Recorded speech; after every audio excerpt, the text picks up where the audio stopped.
that would be wired. She's wired, right? It's open, so. She's wired already. Just interpret it any way you want to. Okay. At least, Let's see. at least you're not caught Where's somewhere. my cheat sheet? Oh, thank you. I have too many papers in front of me. Okay, good Senior evening. moment. Welcome to this evening's meeting of the Woodbury County Zoning Commission. Today's date is September 23rd, 2019, and the time is 6:02 p.m. Tonight's meeting will be audio taped and minutes will be prepared. In respect to all parties, we ask those present turn off cell phones or set to vibrate. Those in attendance are asked to allegedly complete the attendance sheet upon the front table. I would like to take a moment to review the procedures the commission will follow tonight. First, the commission will handle the normal housekeeping agenda items. Then for each application on the agenda, I will open the public hearing on the item. The planning and zoning staff will then present the staff report, include the staff recommendations. Any letters or other communication received from the public prior to the hearing will be entered into the record. The applicant will then have the opportunity to present his or her case and respond to the staff report. Next, we will hear comments from the public. If you would like to speak either in support of or against the application, you must come to the microphone. Please first state your name and address for the record. All interested parties shall be heard, but repetitious comments should be avoided. Repetitious or irrelevant comments may be rolled out of order by the chair. I ask that you remain respectful and courteous with your comments at all times. After all public comments have been heard, the staff and applicant may make a closing statement. The hearing shall then be closed by motion and vote. Thereafter, no further comments from the staff, public, or applicant may be heard unless asked for by the commission. The commission shall then deliberate the case and may ask questions of the applicant, the staff, or any party offering testimony. However, such questions do not reopen the hearing for additional comments from the public unless so requested or approved by the commission. The commission will then formulate and vote on a motion. The motion will typically either grant or deny the requested application. Any commission member who has an ex parte communication to place in record at this meeting should do so prior to the beginning of the deliberation of the expected agenda item. Having said that, the first item on the agenda is any citizen wishing to be heard regarding a non-agenda item. Do we have anyone here for a non-agenda item? Seeing none, I'll move on to the second item on the agenda, and that is the approval of the minutes of the Commission's July 22nd, 2019 meeting. I move to approve the minutes of those. We have a motion to approve. Do we have a second? We have a Yes. second. Aye. All in favor say aye. All opposed, same sign. Unanimous approval. Next item on the agenda is a minor subdivision proposal, Kex Large Lots Edition. Before we get started, are Kex here? Okay, good. Okay, I'll have Dan read the information into the record, please.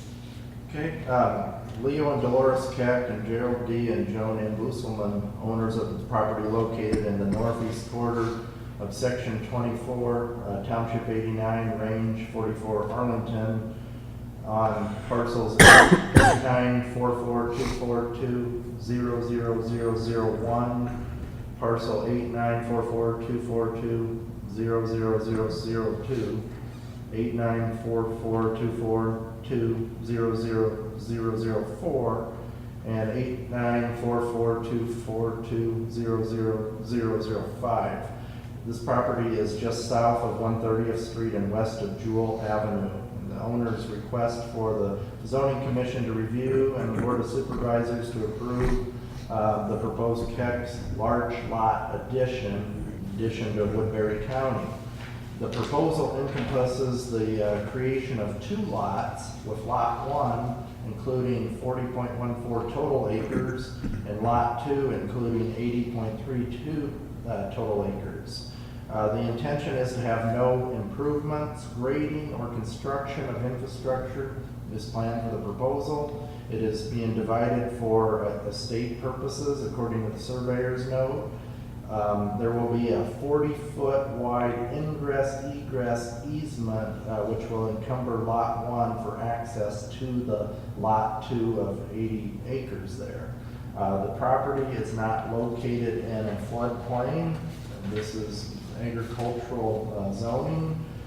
This property was not subject to the extraterritorial review as required by Iowa Code. It was published in the legal notices on September 12th, 2019. Area property owners within 1,000 feet were notified via letter after the address is received from a certified abstractor listing. We did receive a couple informal inquiries just from neighbors inquiring generally about the use of the land, asking generally what they intend to do. A common concern we get usually comments referring to development of confinements, things like that, the kind of the general questions that were asked. The notified stakeholder organizations were notified, and the comments were included in page 5 of your packet from the stakeholder agencies. One in particular, NIPCO, stated they have reviewed the location. NIPCO has a 69,000 volt transmission line along the southern border of Lot 2. Transition line has an easement which require that NIPCO have access to this line. The easement reads 50 feet from center of the line of the transmission on both the north and south. This also means building structures should not be built in this area. NIPCO does not have a concern with this activity, just want to make sure the owners or new owners of these lots realize the easement rules of this transmission line. Okay. Generally, after review, the staff would support it, the recommendation to the zoning commission as well as the supervisors. We did receive Mark Nara's comments where he had checked for access, and that letter was not originally included in the packet, but it was included as a supplement to you here tonight. He basically checked for closure on the plat and found it in compliance with the requirements under Iowa Code 355.8. He did say I did not review for access. The property is accessed by an existing driveway off of 130th. The driveway is proposed. The existing driveway is proposed to be the access for the subdivision easement for Lot 2. Should this become a rural residential lot down the line, the drive would need to be reviewed by his office for site distance. But that is what we have, and we do recommend the approval. Okay. Do we have any questions from the commissioners? No questions? No comments? No inquiries? No nothing? Seems pretty straightforward to me. Very straightforward. Do, Kex, do you have any comments? It's just pretty straightforward, it sounds like. Okay. And Continue to have this fun. okay, and you understand what you heard here tonight? Okay, Basically. as far as the easements go and it goes? Yeah. Okay, okay, just want to make sure. If we don't have any concerns or questions, should we move on to a motion? Are we ready to make that? I would make a motion to approve the, well, how do you want to just frame this motion here, Dan? Minor subdivision application? Just minor subdivision? It would be a recommendation from the zoning commission to the supervisors who would ultimately approve it. Right, right.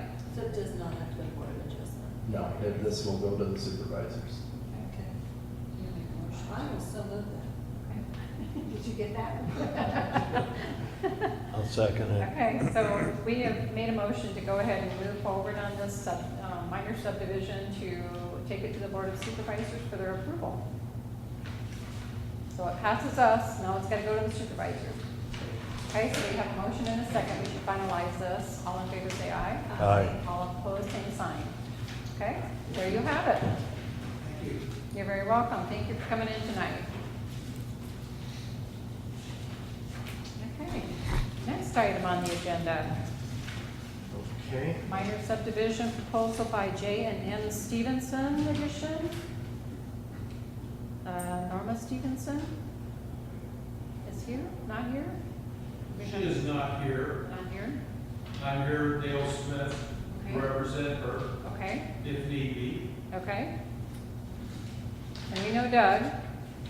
Are you here too? Are you part of this motley crew? Yeah. Okay, all right, all right. So do you want to read into the record our information on this one? Okay, Norma Stevenson, owner of property located in the southwest quarter of Section 30, Township 86, Range 46, Sloan Township, on parcels 8646-303-00004 and 8646-303-00003.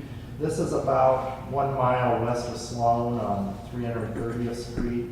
The owner's request for the zoning commission to review and the board of supervisors to approve this J&N Stevenson addition, in addition to Woodbury County. The proposal encompasses the creation of a one-lot subdivision, including 28.082 total acres, which includes 1.082 acres in roadway easement. This respective property is not located within the floodplain. This property is located within the 2-mile review of Sloan, and the Sloan City Council did provide a resolution that was provided in your supplemental packet toward the back. It's the City of Sloan Resolution number 2019-24. The resolution waiving the right to review the plat for the J. and Stevenson addition, Woodbury County, Iowa. The legal notification for this was published in the Sioux City Journal's legal section on September 12, 2019, and 6 property owners within 1,000 feet were notified via letter, the September 16th letter, about the subdivision procedure. The stakeholder agencies were notified about this respective request on notifications that were sent out on September 3rd, the day the subdivision was received.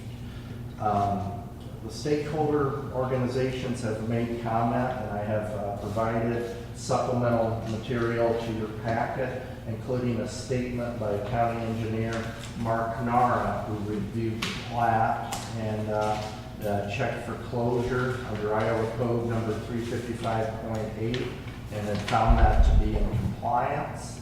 In reviewing the plat, he stated, I reviewed the parcel for access. There is adequate site distance on much of the frontage on 330th Street, including the location noted on the plat. The only provision for the driveway is that it must lie outside the pipeline easement, which cuts through the property between the east lot and the residence. The owner will need to contact Mark's department at such time that they want to have a new driveway added. Okay, now, for clarification, as we do the notification to the stakeholder agencies, you'll see various agencies had commented, and of course Mark's letter we had received, and we did receive a notification today from the Iowa Department of Transportation concerning the interchange there to the east of this subdivision.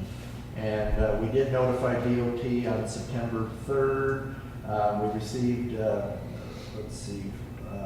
Kelly Mopill commented.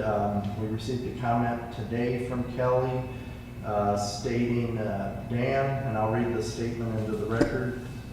Dan, I have attached the proposed concept of the Iowa Interstate 29 Sloan interchange modifications.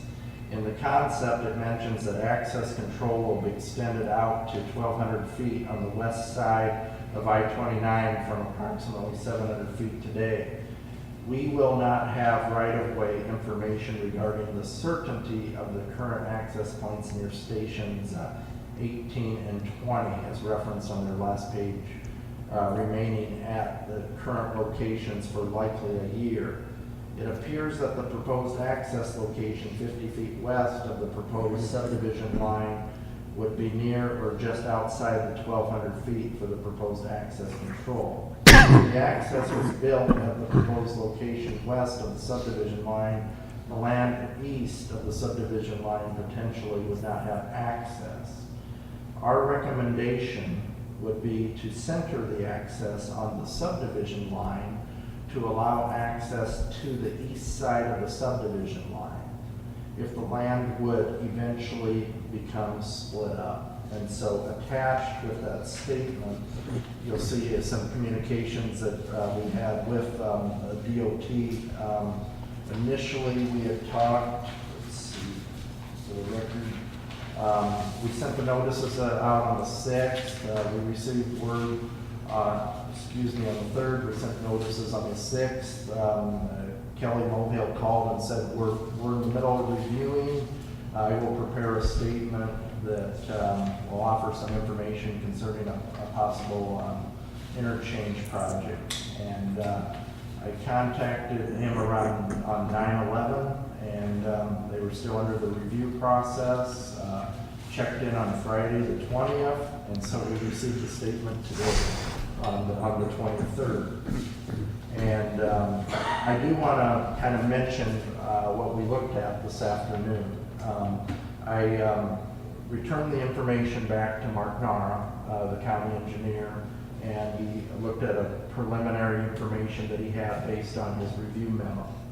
And he reviewed the plat just fine, and he stood behind what he said in terms of the county perspective. And so what we have here is kind of two levels of government with a different perspective on the general access there. And what Kelly is looking at, Kelly Mobile, is a concern that the parcel, and if I put it up on the screen here, will become landlocked. And so he was just recommending that they put some sort of shared access on the subdivision line. Beacon doesn't, depict what's in front of it in terms of the plat. And so what I did is I called, for the record, called Doug Mordhorst, the surveyor, and mentioned the situation. And Doug was kind of looking at, ways that they could accommodate, including a printout that he provided that I included in your packet, where he could move that line on there and have that shared situation to basically accommodate from what the DOT perspective is. And kind of getting this in the 11th hour, I looked at it and talking with the county engineer. The county engineer, of course, having different levels of government again, was fine, with the plat, fine with the situation at hand. He was fully briefed and sent the information of the DOT, but he did have, concerns about, both of the proposals. So I guess in a kind of a nutshell, he hasn't had enough time to kind of digest what the DOT project is enough in terms of this. So there's lots of different perspectives in terms of looking at the approval, and really this is just about the clarification. So there's lots of ways to either table and come back in a few days and look at what Mark would have to say about that, possibly approving it with the condition that Mark has talked to between the time that he leaves the commission and goes to the supervisors. But again, Doug and I had talked back and forth as well, and he's kind of aware of the scenarios here that could affect it based on that. Now, the interchange project, I was, of course, surprised when Kelly made the initial contact that they have concerns about the subdivision. And I asked, will you prepare us a statement? And sure. And so I was, of course, waiting to get the statement. And so now that we have that, that's just kind of the extra information under consideration, as access is definitely a part of the subdividing procedure. So Doug definitely provides, solution in terms of moving that line. Moving that line definitely requires Mark to at least look at, the width and the distance probably once again. But Mark was definitely, and I definitely would not speak for Mark. I told him I would not speak for him, but he was very comfortable with the way the plat was from the county perspective. The revised plat? Actually, with the plat that you were submitted, Okay. the original plat that was presented. But Doug's presented us today with that one sheet within your packet that would have put that proposed access line right on the subdivision line. So basically, that was to follow what Kelly said. The So- DOT is requiring, or So- suggesting. But other than that, the staff does support the subdivision. And I do want to clarify one thing, and when Doug originally approached our office about this split, he pointed out that to the east there's a very small access parcel. And that's really the reason why this became a minor subdivision, a one-lot minor subdivision. It's kind of tough to see this piece here that feeds the property up to the top. And Okay. so it kind of just visually looks like a clean 40, but that's what really put that next split in there. So Okay. that's pretty much what I have at this point. So. Doug, do you have any comments you want to share or add, or? No, I think Dan explained it very well. Okay, so everybody seems to be good with it. It sounds like the only person that needs to review it is Mark Darren. Yeah. Okay, And so is time of the essence? I mean, do you need a decision today? Do you want us to hold it until then? Or we can say, okay, subject to Mark Panera's approval and get, something in a statement. Would you like to comment? We have lots of options here. Again, my name is Dale Smith. I'm from Sloan. I'm the attorney that represents J&N. Well, that stands for Jack and Norman. Jack's deceased, so Norman decided that was how she wanted to name the addition. Norma wants to be able to sell this land, which includes the farmland and the home in which she lives, because they were wanting the cash to be able to move to a different location. And they would like to be able to accomplish that as soon as possible. So when you say it's time of the essence, from their perspective, yes, they would like to have an approval. And if that approval is tonight, but maybe subject to a short delay so that Mark can review things, I think that would be acceptable. But they would like to have approval as soon as possible. That entrance that we're talking about at the east side of the addition, if there's going to be an entrance put in there, that would be put in by the purchaser of the property, who I also represent. And I'm sure that he has no objections to a entrance that might be put in there that would be shared between the ownership of the property in the addition on the west side, and what would be on the east side. He's farming all of it right now. He intends to continue to farm it. And that's kind of the intention within the Stevenson family, that ultimately he will continue. Okay. So I don't think that that's going to pose any problems that the parties that are involved at this point in time envision. Okay. Sounds good. So it sounds like we have an agreement by pretty much everybody that this is okay to go ahead, with the exception of final approval by Mark Nera. Yeah, and basically, it's in between, so you can make that recommendation, approval based on Mark's review, and Subject to. then what Mark comes up with could be, included with the proposal that goes before the supervisors. Okay, and the supervision meeting is when, that will review this, or It, approve it, this? it does depend. Typically, what we do is, once the zoning commission concurs or recommends these type of proposals, we work to try to get it on the supervisor's agenda for the following Tuesday. The supervisors meet on the Tuesday at 4:30, and typically we got to get all of our information that we need in to the supervisor or to the board office. Typically on Thursday, I believe, is the latest that we can do that. And so it would be a matter of Mark, of course, taking up the review, and he takes up the review, and if, of course, this Thursday passes, it would just push it under probably another week from the Tuesday. So that's kind of what we would be dealing with So a in week terms to of the 2 weeks timeline. versus a month, Yeah. which would be when we'd have to re-meet, so is that acceptable?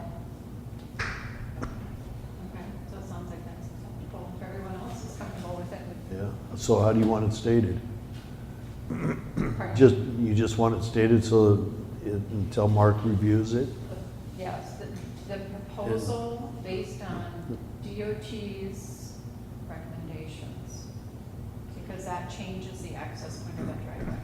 Yeah, and again, the key is you would be recommending, you would be recommending the supervisors, but inside of the recommendation, that a statement from Mark Knarr Right. clarifying the access situation. Yes, it's based on what Mark's gonna say, not what the DOT says, because the DOT doesn't know what's gonna happen in the future, correct? But based on the proposal that was presented, it's really just very new information for Mark, so Mark would just be able to Right. see basic, because it's his, that area is his jurisdiction, that's his road. The DOT basically has control of the interchange, so it's just a matter of kind of just sorting that out. And What's gonna work and what isn't gonna work. again, he was at the site, he looked at it based on what it says on the plat, and so it's just a matter of deciphering this new information Right. that just came in. From the DOT. Okay, Okay. that's fine. So, based on Mark's findings is, We'll recommend it to the supervisors. Yep. They approve based on Mark's findings. yes, on the after Mark's recommendation decision, of the or, DOT. okay. Does that sound acceptable? Yes. Okay, so there's a motion. Is there a motion? I will second that. Okay, and a second. Okay, all in favor say aye. Aye. All opposed say aye. Hearing none, motion carried unanimously. And there you have it. Thank you very much, gentlemen. Appreciate your time coming here tonight.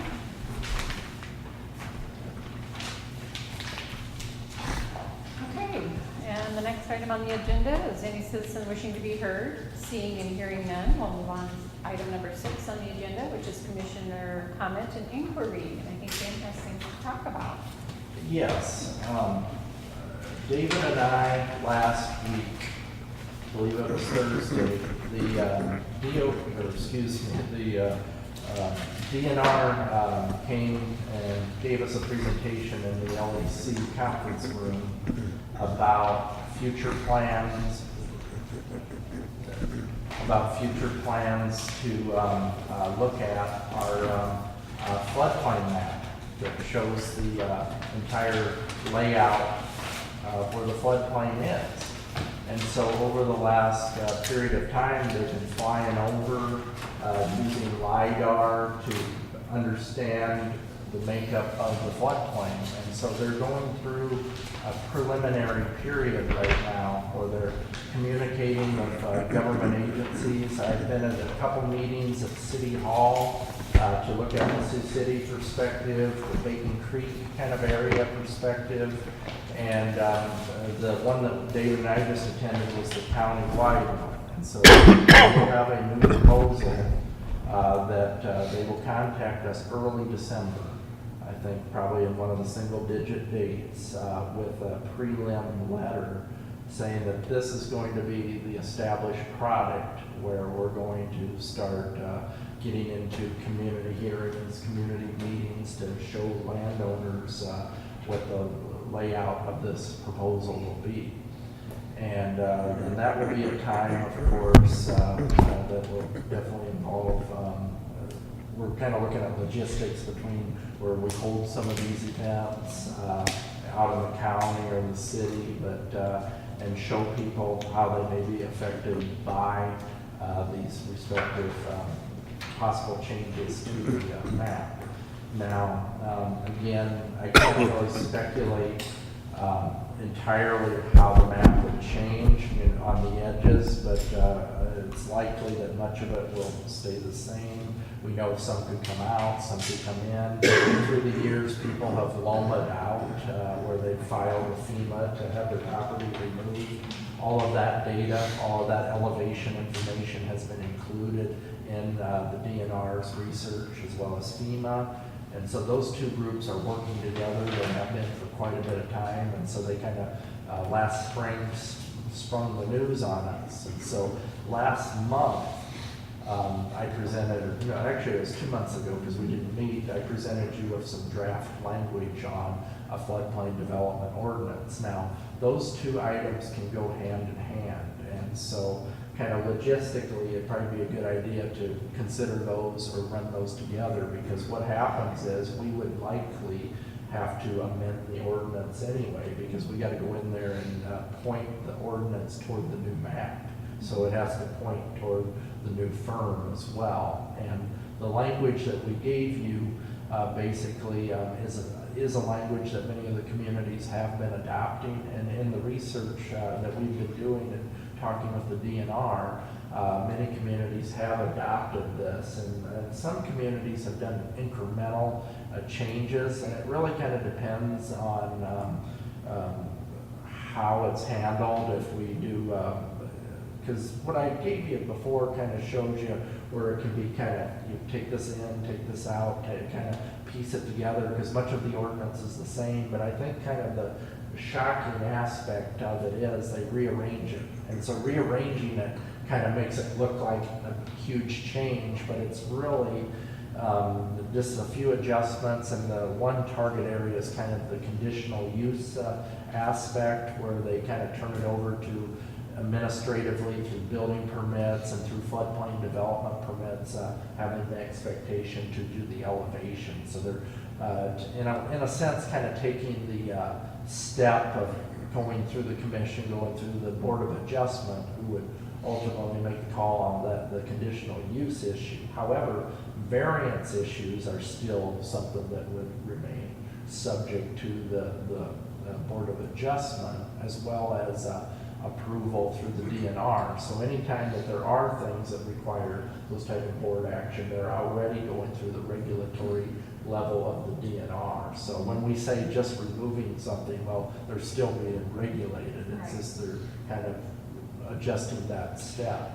And that's kind of the big issue there. But I call Bill Cappuccio quite a bit. He's the NFIP manager down in Des Moines, and kind of bounce these ideas off. And he said that when we get to a point and the commission wants to have maybe a conference call or something, he would be more than happy to kind of educate us on some of the historical basis of that ordinance. He may very well likely talk a bit about the changes to the flood map as well, but they have a couple gentlemen contracted that have stayed in touch with the communities that are going to briefing us all on those issues. But as we move ahead, we will keep you fully briefed. And David and I have been looking really carefully at the logistics of this, because it's definitely going to be a largely community-based effort. So do we best fit the ordinance adjustments along with that, so we kind of have a full product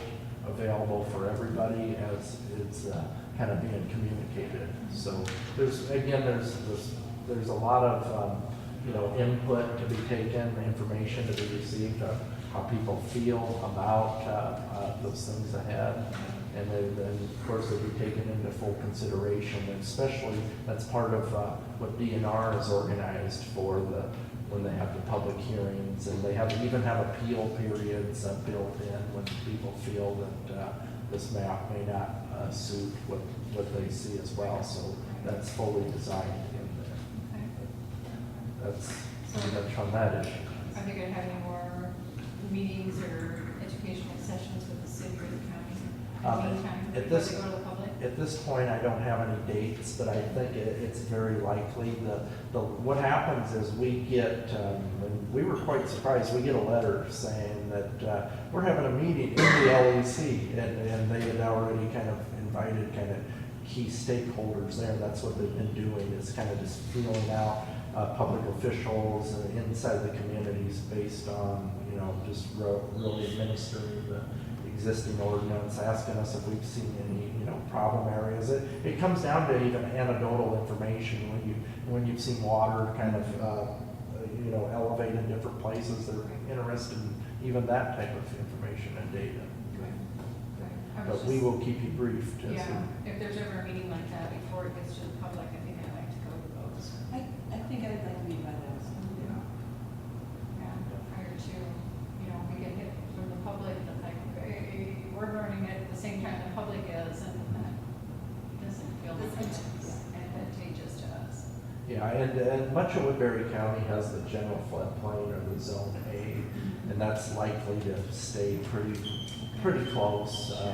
But again, it depends on what the nuances are. Much of our floodway, AEs type of districts are more towards the Missouri River. So I think the Zone A is the key one. And it's gonna be fascinating too once Lomas and everything through the years have been brought into consideration. Because when you go on the FEMA website where we pull the Lomas, it's very fascinating, certain areas within the county where the Lomas are kind of clustered together. And so with that, having a clean map and everything, that'll be definitely helpful Make a big to a lot of difference. folks. As long as the information's accurate. And- Data entry, you know how data entry gets skewed once in Did a you say while. Lomas? Yeah, letter of map amendment. Okay. Yeah, that's the challenge that folks will pose when they're trying to build a structure. They'll go for the Loma because it definitely helps them with their flood insurance. Makes you basically a Zone X again if you get Loma'd out or you're not subject to that. Yeah, because the maps used to be about 10-foot increments and even bigger than that. And now they're down to several inches. I mean, It's getting fun, better, yeah. high technology kind of stuff, and if you debate it, you don't have to have the flood insurance, and the banks are requiring that kind of stuff to get a mortgage. So, it's good to get out of it, for sure. And a lot of people spend a lot of money on surveys. Quite a bit because, yeah, quite a bit because really when somebody comes in and let's say they want to build a significant structure, there's several considerations instantly. You can go the direct route. Right now, the way the ordinance is with the going through the conditional use to build, bringing us the data, bringing us the site plans, telling us that they will elevate the structure over the BFE. They'll have to go get that information, go get the BFE from the DNR, bring it to the board, show us that they're going to elevate that over the foot, but then they'll still have the flood insurance. So then if you decide, oh, I'm gonna go for the Loma because I can go get a surveyor will come out, surveyor will prove that elevation is higher, and then they're basically back to a Zone X like everybody You're else. really better off going that route as long as you can get it to survey out, Mhm. you know, time and trouble in the future. Sure, I do have more. Uh-oh, I didn't bring my pillow. I just logistically, we get requests sometimes, informal requests about what you can and cannot do in the county. This is something David and I have looked at. We've looked at this with the county attorney, and I'll tell you what the details are now. Basically, there's an area of the county, kind of down the Gelida area, kind of south of Sergeant Bluff, where they got the general industrial district. When you drive down there, you immediately feel agriculture. You would think that's an agricultural preservation district. And because of the county general plan and because of the rezoning that happened in 2008 and prior, much of that is put together for the purpose of locating industrial type of businesses down there.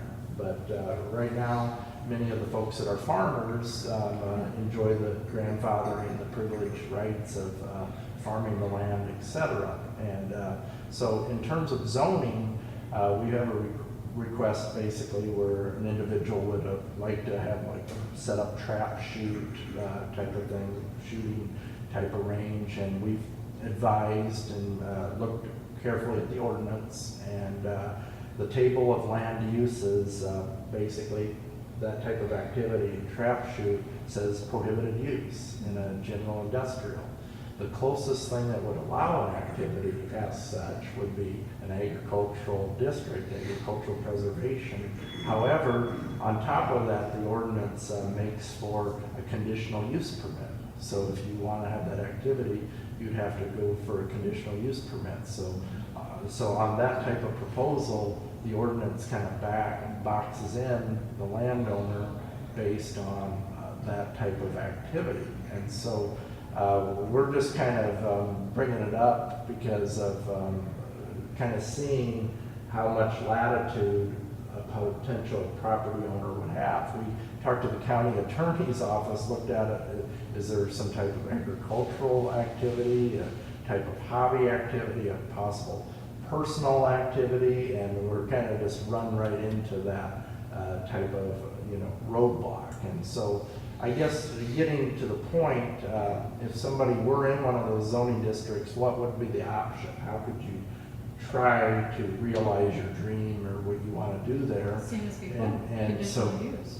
well, the conditional use technically, according to we looked with the county attorney's office, when you have the two lines in there and they say prohibited use, it means that even the board can't approve a conditional use. That defeats the purpose of Yeah. having conditional use, it's contradictory. Yeah, well, and I fully see it, and so the way they're interpreting it is the C has to be on that table for that district before the board could approve it. Well, It's then, kind of- yeah, it goes back to the purpose of conditional use is to find those glitches that we have in Mhm. the matrix and, our maps and be able to deny conditional use at some point in time in the event that there is industrial, because nobody living in industrial areas is gonna want a trash chute place close to them. So you have to protect that investment. Yeah, and I guess I'm just kind of leading into kind of a logistical situation. So logistically, if somebody wanted, to engage in that activity, the path to somehow, some way get there would be to ask for a rezone. Right. Try to You would get need to away from that, rezone, too. you would need to rezone to AP. Mhm. However, if you rezone to AP, if you go back and you look at our spot zone language, Mhm. our spot zone basically prohibits that. So from a staff perspective, we would have to recommend to the board that you don't approve that based on the spot zone language. And so I know previous ordinances years ago, if you remember the Red Book, and Mhm. they had special use permit too. That was kind of the older language that was used. But I'm just kind of giving you an example of kind of what we run into sometimes and when we're trying to advise people on coming to the board or what they need to do to see that their dream is sort of loud in those areas. So that's kind of the perfect storm of having something not come the way necessarily you'd want. Right, and I know some of the purpose of a lot of that is having some kind of a vision or direction. Because we were having industrial areas that they were looking for places like that. And because of the investment in that area for infrastructure, that's kind of why we did it, and it made sense. It takes away private property rights, but it goes back to the good of the all, Yeah, you it's know? definitely part of general plans, because in any zoning, and you might remember this from maybe attending the Iowa State program before, what they oftentimes highlight is your county, your ordinance is rooted in that original general plan. So you kind of justify land use, land patterns based in the general plan. And I know that's been an initiative down in that area. Much of the economic activity is focused there for locating businesses under that industrial realm. And that's where you kind of balance out the non-conforming, the grandfather uses kind of forward. And so when you do have somebody that, acquires land and, you have a homestead down there, you have a farm down there, it feels like AP, but it's general industrial. Mhm. And again, I'm just simply bringing this up because this, a lot of times, these are the type of things Dave and I kind of bounce back and forth when folks come to us and you run into that hurdle, you run into that hurdle, you run into that hurdle. Unfortunately, we almost have to say, you have to find AP, you have to find that parcel that is going to fit that activity. Right. I mean, that's part of buyer beware. I mean, you need to say that, but, they should disclose what their intent was before they purchased it, unless it's been in the family for years and years and years. Then I can see the real dilemma there. Yeah, and that's kind of just the generality of planning. I mean, we're not the only area that has ever kind of run into, the question, but the scale is the use of your land. Mhm. It's my land, I want to use it that way. Absolutely, and I mean, I get it totally. The greater good has always been kind of an issue because it kind of supersedes property rights. But yeah, the county attorney, we a lot of times turn over, ask them for opinions, whether it's with egg exempt at times, whether it's with just various languages there, and they're really behind that view about the C being on that Mhm. table before. Well, yeah, I mean, if you're gonna enforce it, you have to have that available to, that's your backbone, basically. If you go against something like that, you've set precedent already, and then nothing's worth the paper it's written on.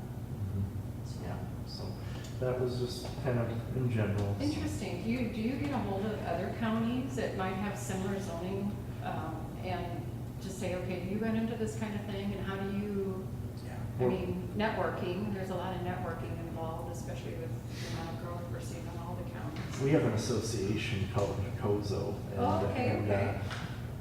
COZO is affiliated with the ISAC, which ISAC has chapters of different county entities, and we have a conference pretty much in the spring. We also have an online discussion thread area where we can bounce those ideas. Oh, good. And I have a few contacts where I'll call Very as well, so we do have a support system. Good. I thought you probably did some way or another. I'd have to go to that annual meeting too. That sounds good. Do you guys do monthly meetings then too? COZO kind of has they follow the traditional fall, spring ISAC, but the ISAC meeting, they move COZO off of the spring one, and they typically will put it in May. And so it's just kind of debatable. It's an organization, they have their own charter, bylaws, make decisions, budgets, so things can It's- fluctuate at the will of the membership. A state board and Yeah, everything. yeah. How long has that been in existence? Quite a while, Wow. long time, I think. That's I was- withholding information. As long as they've had zoning chapters, because there's pretty much a chapter for every county entity that you can think Oh, of, whether it's yes, the yes. attorneys on down to the recorder's office. Just so. got back from the county conservation board annual meeting. Those are fun. They're very informative. Yeah, Where was very- that at? Muscatine. Yeah, very informative. But the zoning, that would be a fun one too. Budget pattern for another. Okay. Two people. You'd be manly. I would too. I mean, for something like I'd like that, to as see that. informative it sounds, I would too. Yeah. I'd love to network with people. Yeah, they do a good job on kind of finding areas within zoning, whether it's subdivision like tonight, whether it's nuisance abatement, or whether I think awesome. variances, and quite a bit in the zoning community. You've probably seen this in the past where they're not too keen on, blanket variances. They're Right. very protective of variances of having the effect of, basically the definition is relief from what the ordinance says. Exactly, yeah. Exactly, which creates its own set of problems. As we have always found out on the agenda. Okay, But that's. Is that it? That's it, I think. okay. Total Would Bridget. you entertain a motion to adjourn? Absolutely. I would like to make that motion. Yeah, we have a motion and a second. Since All we're in the favor, only say ones here. Aye. Hey, what was the reason for them to